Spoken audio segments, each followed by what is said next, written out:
Here is John Fetterman offering to wear a suit next week if House Republicans agree to prevent a government shutdown. Fetterman on the GOP. If you don't shut down the government, I will wear a suit next week, he says. I mean, you know, it's just people are memeing. People are having fun with it. People are memeing around. Meanwhile, you know, we're just a deeply unserious group of individuals, okay?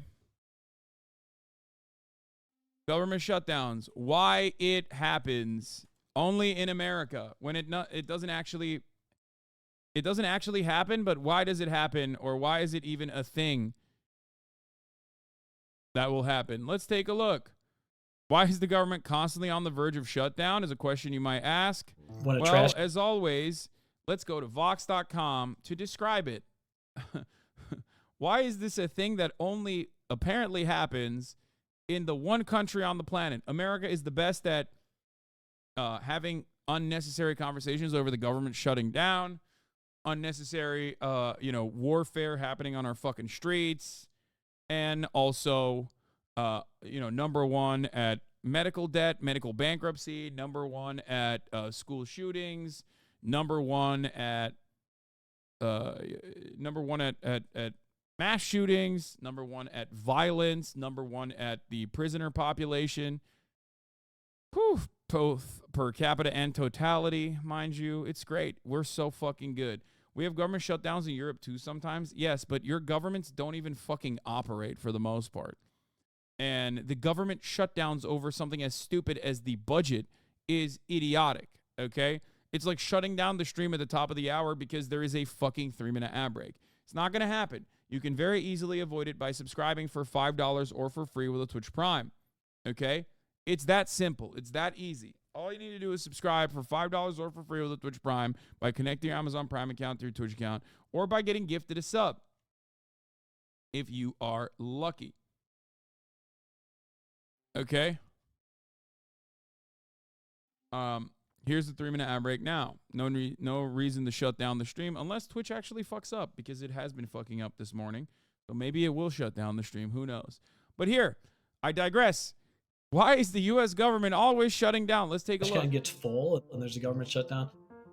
People don't stop throwing stuff on top of it. But I did manage to pick up a couple truckloads of trash before I was told don't do it anymore. People were not even able to volunteer during the government shutdown. The U.S. is the only country in the world where the government can actually shut down. And the threat looms nearly every year. 7 days till shutdown? 4 days. T-minus 6 days. 5 days. Government shutdown at midnight tonight. I just feel that gut, in my chest, not again. So why does the U.S. even shut down? And what happens when it does? You travel 3,500 miles to America and find the place shut down.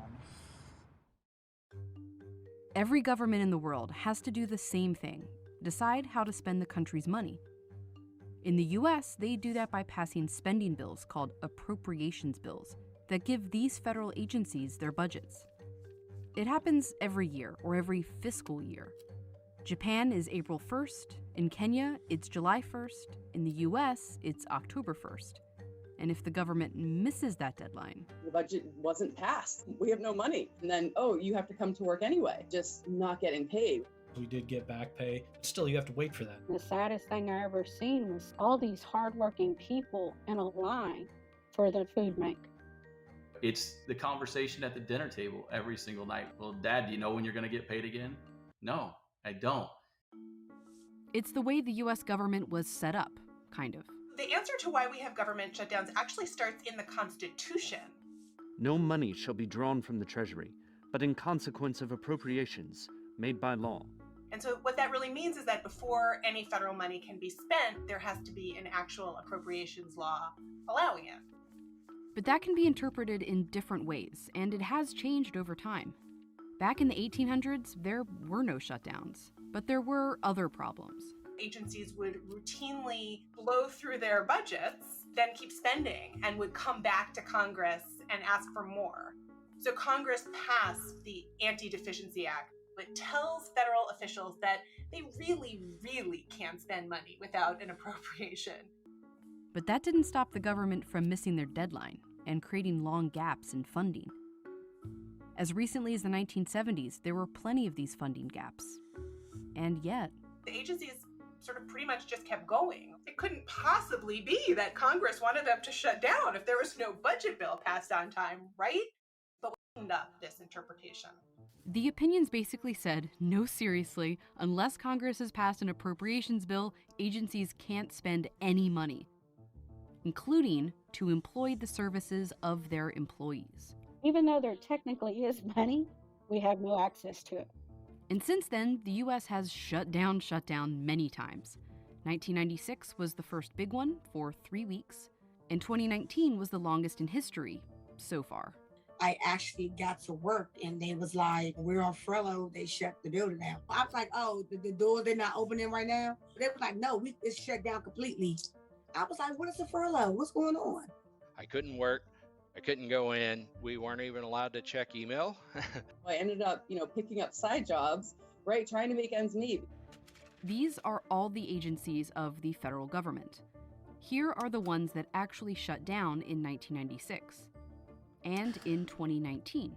Shutdowns don't have to be of the whole government. So it might just be that one set of agencies didn't get funded. Congress couldn't reach agreement with each other and with the president on whether that set of agencies would get funded, but the rest of the government was funded perfectly well. In 2019, around 800,000 federal employees didn't get a paycheck for 35 days. But more than half of them still had to go into work, because there are some jobs that the Attorney General said are exempt from stopping completely, what we call essential employees. So while the Department of Transportation was shut down, air traffic controllers still had to work. I don't show up with a headset and just do that job by myself. All the other aviation safety professionals that assist us and help us on a daily. I mean, yeah, people will fucking die. Like, that's it. It's that simple. People will just, here's the problem, man. Everybody in America loves thinking that the fucking government is just shit and it sucks and it's expensive and it's massive and it's unnecessary. But it's like, without it, you're dead, okay? Without it, you're literally dead. There are so many parts of the government and so many parts that are contracted by the government that we have basically turned invisible through our hyper-individualist mentality. Through our hyper-individualist mentality that we just take for granted simply because it works every single fucking day. Now, what do I mean by this? A great example of this is the railroad, the freight trains, right?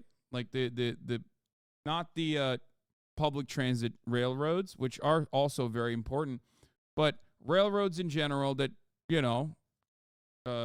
carry freight trains that carry chemicals that are a necessity for survival. It's like this kind of stuff is just completely taken for granted because all matter of collective action, like collectivization, all matter of like people working alongside one another to make all this stuff work is turned invisible by these psychotic hyper-individualistic reactionary weirdos in government. Okay? It's so dumb. It's so silly. Important it is that the government still operates regardless, and although we do pay a ton of taxes as American citizens in comparison to our European counterparts with not many amenities being offered to us, there's still plenty of things that we take for granted that absolutely just has to work you to continue existing in the way that you do. None of this shit is on autopilot. There are humans behind the dials, okay? Daily basis are now taken away. Homeland Security shut down, but TSA workers still had to show up without pay. We're one of the lowest paid agencies. Not receiving a check every 2 weeks was hard. People were on the floor with smiling, greeting everyone. Behind closed doors in the break room, you had people breaking down. National parks lost millions in entry fees. Wildfire mitigation projects were delayed. Immigration court hearings backlogged. And there were thousands of contractors that worked with all of these agencies who were also affected. If you were just working on a contract with a company, you did not get back pay at all. My son had chronic asthma, couldn't afford his medicine. I felt like I was disappointed in them, and it wasn't even my fault. And a shutdown isn't just centralized in Washington, D.C. Only 15% of all federal employees live in that area, which means the economic impact is countrywide. Shutting down not only affects the federal workers, if people aren't getting paid, they're not going out to eat. There is a severe economic impact of something like that, especially in a town like Huntsville. Overall, the U.S. economy lost $11 billion during the 2019 shutdown. Some of that was regained when employees received their back pay, but the damage was done. And the thing is, this doesn't have to happen. The legal framework explains why we end up having to have shutdowns as a matter of law, but why we have shutdowns truly is a matter of politics, which is that the more polarized the parties are and the more divided our government is, the harder a time Congress and the president have working out a budget agreement. And having divisive politics isn't uniquely American. In Belgium, there have been times where the politics were so bad, they just... I mean, yeah, that's different, though. Belgium is not a real country, and it just goes without having a government. There's just, like, places in Europe that I refuse to call countries that just will go for extended periods of time without just having a government, okay? Which is dumb, but it's still somehow not as fucking dumb as having a self-imposed government shutdown because of a made-up reason. Didn't have a government. We didn't really notice any difference. Our daily lives, it didn't really change much. I don't think the government could really stop. Most countries couldn't. In nearly every other country, if the government were to fail to pass a budget by the deadline, agencies would just continue working with last year's budget. There's a push to do that in the U.S., too. Just have an automatic temporary appropriations bill pass when the deadline is missed. The opposing argument to that is, whoa, this is the one time we have every year to reset and to kind of work things out. And so where would the incentive go? Congress has passed fewer and fewer laws each year. Passing these appropriation bills has been... This is such a funny thing, too, because it's like, oh, I wonder why. It's because the Republicans have won, okay? The Republicans spiritually defend American capitalism openly and better than the Democrats do, okay? That's it. They do a better job of defending capitalism than the Democratic Party does, at least on the front of at least aesthetically, okay? And as a consequence of that, we've gotten to a point where they were able to basically eviscerate the duty of the federal government. They've done it.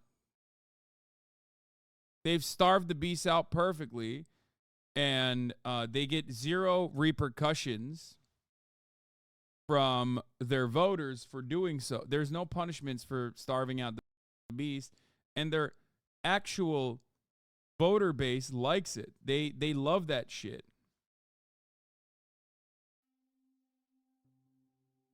They personally love that shit. But what are you supposed to do? Become the one time they're kind of forced to agree on something. And as the political ideology of Congress grows further apart each year, the likelihood of them agreeing on time kind of goes down. So every fall, Washington's version of Groundhog Day. Another government shutdown looms. We are caught as pawns. Pawns in an ultimate game as a federal employee in a conversation that has nothing to do with us. We're not going to work, increasing the profit of a CEO. We're doing public services and now I'm not getting a paycheck. It's crazy.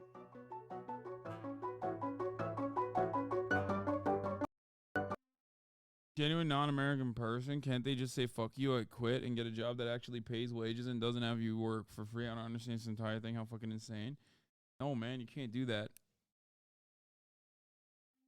The entire point of this is like they have to keep working. First of all, they can't just, no one can just like quit and get another job. So that's number one. Work is not unionized. A lot of the public sector is unionized, as a matter of fact. I mean, it's like one of the, in comparison to the private sector, the public sector has more unions than the private sector.